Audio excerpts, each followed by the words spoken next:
Hello, and welcome to the latest Q&A in Screen International's For Your Consideration series. I'm Michael Rosser, Screen's Asia and Middle East editor, and I'm delighted to be joined by Rashid Masharawi, a Palestinian writer and director, and a producer and curator of From Ground Zero, which is Palestine's entry for Best International Feature Film at the upcoming Academy Awards, for which it has been shortlisted for nomination. Rashid, it's great to have you with us today. Thank you very much. It's a pleasure for me also. Thanks.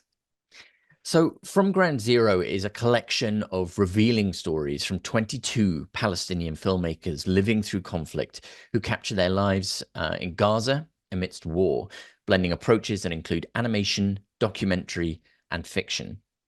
The film received its North America premiere at the Toronto International Film Festival and was released in US theaters on January 3rd through Watermelon Pictures. Oscar-winning filmmaker Michael Moore has endorsed the film, coming on board as executive producer, and it marks the first project from the Masharawi Fund. Rashid, before we talk about how all this came about, how would you describe what audiences should expect from this collection of short films? Yes, I think what the short films from Ground Zero can make to the audience, it's create kind of small window for the people outside Gaza to look inside Gaza into the small details of the daily life of all these human beings and filmmakers during the war.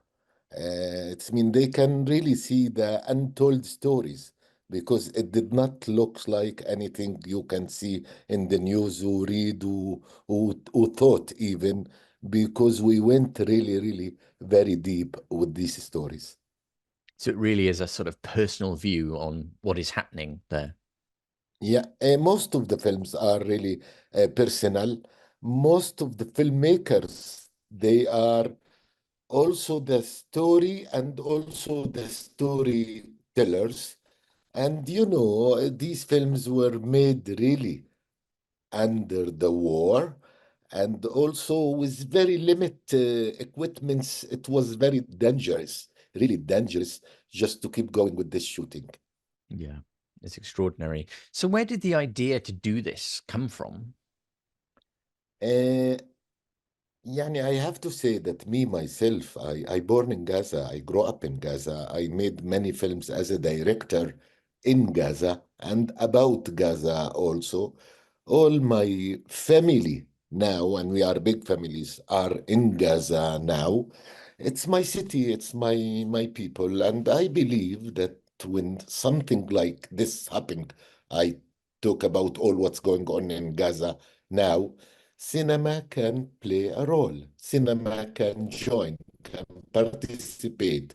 So me as a filmmaker, I believe that I can participate to share stories with the world. Immediately in the second, third week of this war, immediately I thought, okay, I can do something. Let's do it. Usually I am making a film myself as a director, but this time I say my next project will be different. I will give the chance to these filmmakers who is in Gaza now, who is sharing the life with the people there to express their ideas, their feelings, to choose what they wanted to do, what they want to tell the world in cinema from all what's going on in Gaza. This is why you can find out in the films of From Ground Zero, fiction films, documentaries, experimental animation, even marionette films are there because filmmakers are different and they want to tell different stories in different medium of cinema. And so Michael Moore has boarded the film as executive producer. Can you talk about how this came about? Michael Moore, also somebody who is using cinema for humanity, cinema for justice, cinema to deal with these places also in the world. And this is also what I was doing all my life in all my films. Me myself, I made also films in Iraq, in Lebanon, in Egypt, in Morocco, in Syria, also about human being, not only about Palestinians. So for me, the input of Michael Moore it shows also that we are going to use cinema for justice. It means I was so happy once my colleagues in America, Watermelon, contact Michael Moore and others, yeah, and they join the project. It gives more legitimacy to what we are talking about, because in the end, we are not politicians. In the end, we are a human being going to tell a story of another human being in this situation. So I'm very proud that Michael Moore joined us as an executive producer for this project, and I'm sure it will add a lot. Have you spoken to him, and what might he have said about why he wants to support the film? Yes, I spoke to him several times. The first element was he liked the films. He liked the stories. For him, it's a kind of miracle that these people manage to keep shooting in Gaza in this situation and to bring out all these stories and to show it to the world. So he is participating also in this part. Because also for me, what we have in the end, we need to have films, we need to have cinema, we need to be artistically, technically good, and then we can go on with Michael Moore, with others, just to keep going on showing these films to the world.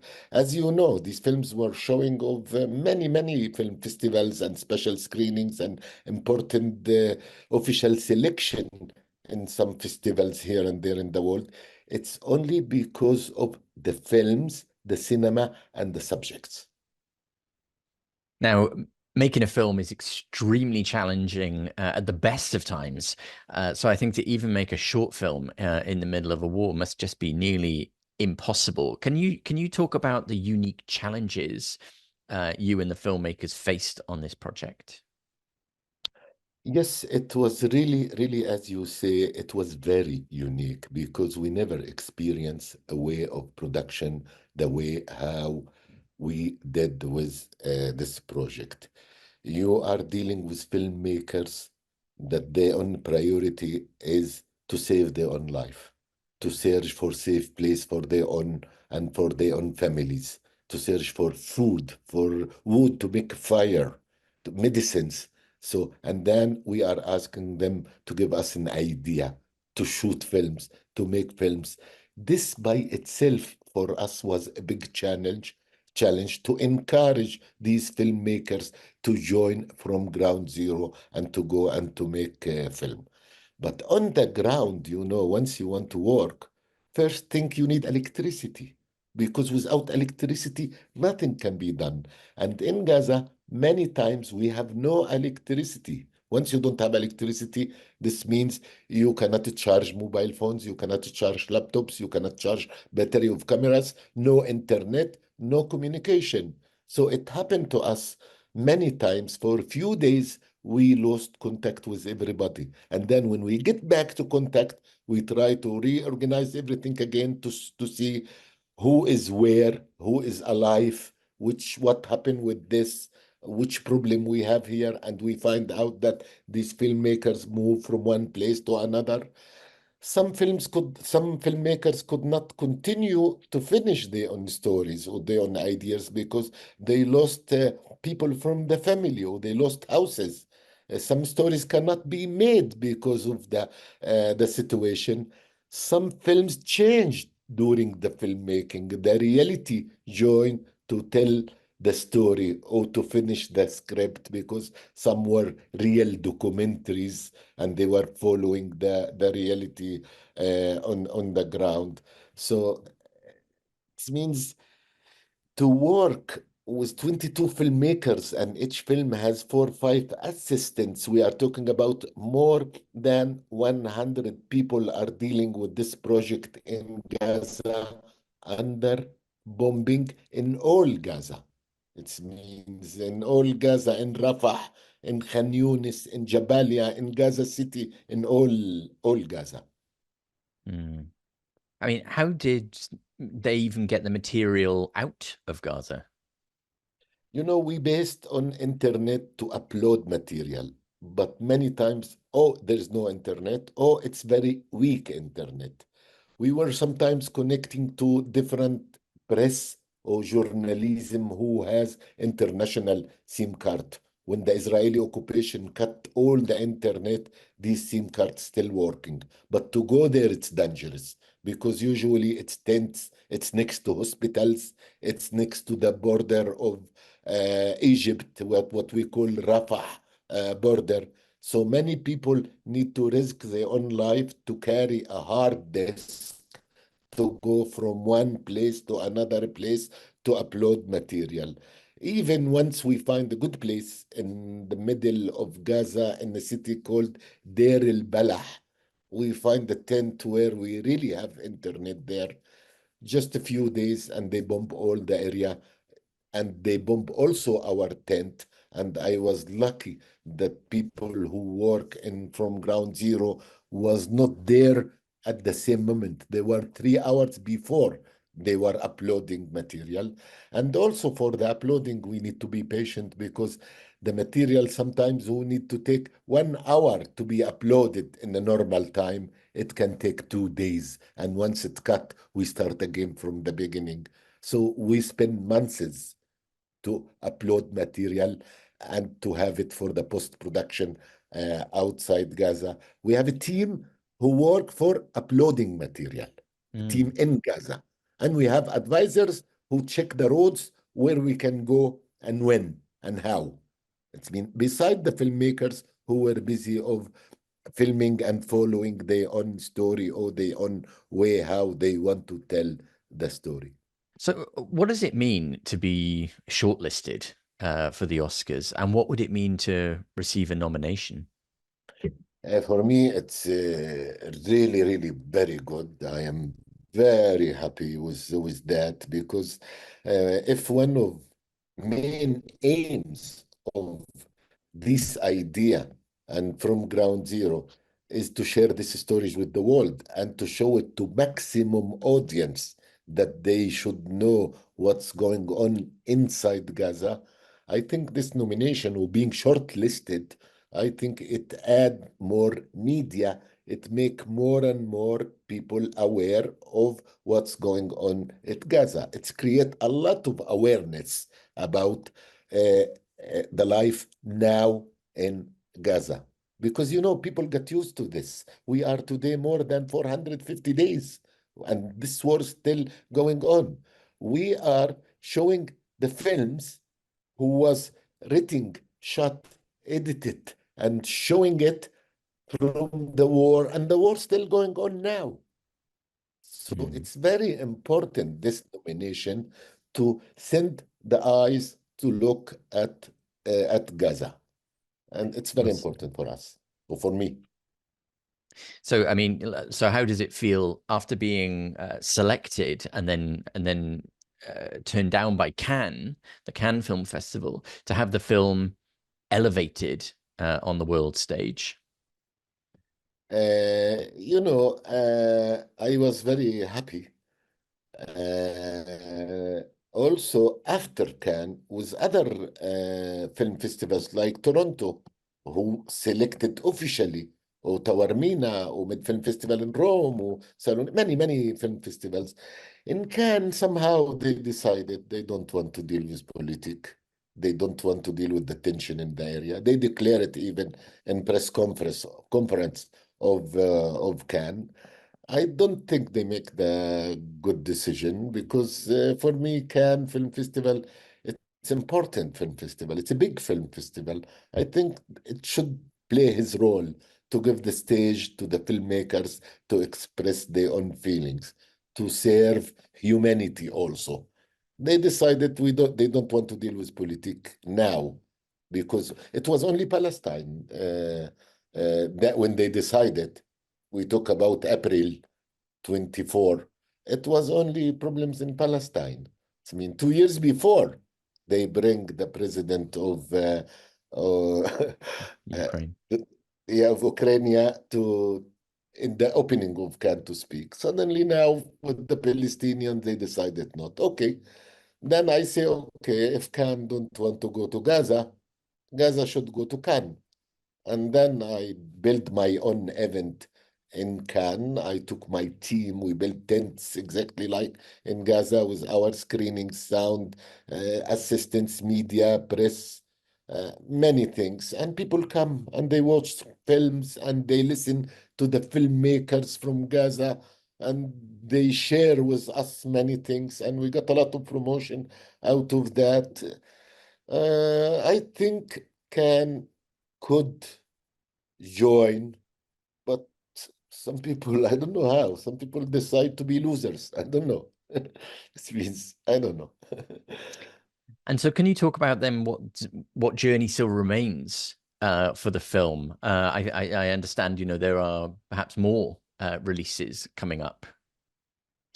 Yes, I mean the plan is beside all the release in the US to also to show these films in Europe and also in the Arabic countries. We are dealing now, and we have also distributors in some countries in Europe, and we still working.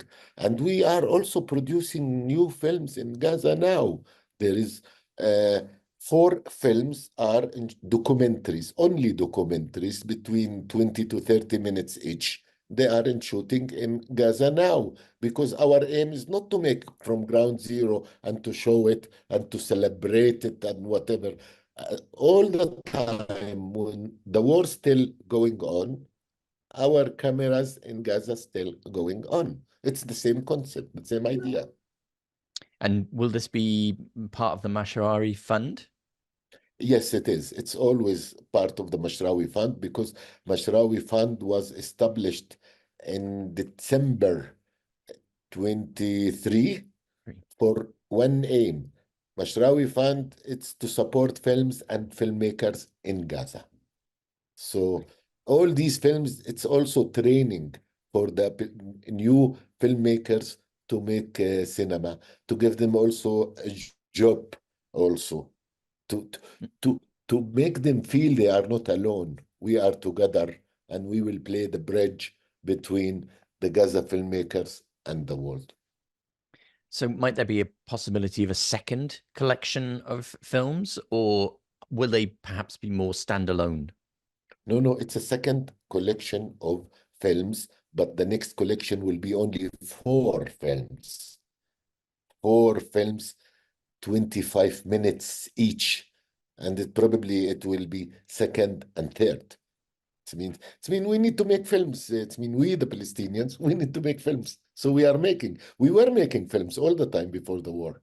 Now it become more important to make documentaries in Gaza to document all what's going on in cinema way, in an artistic way.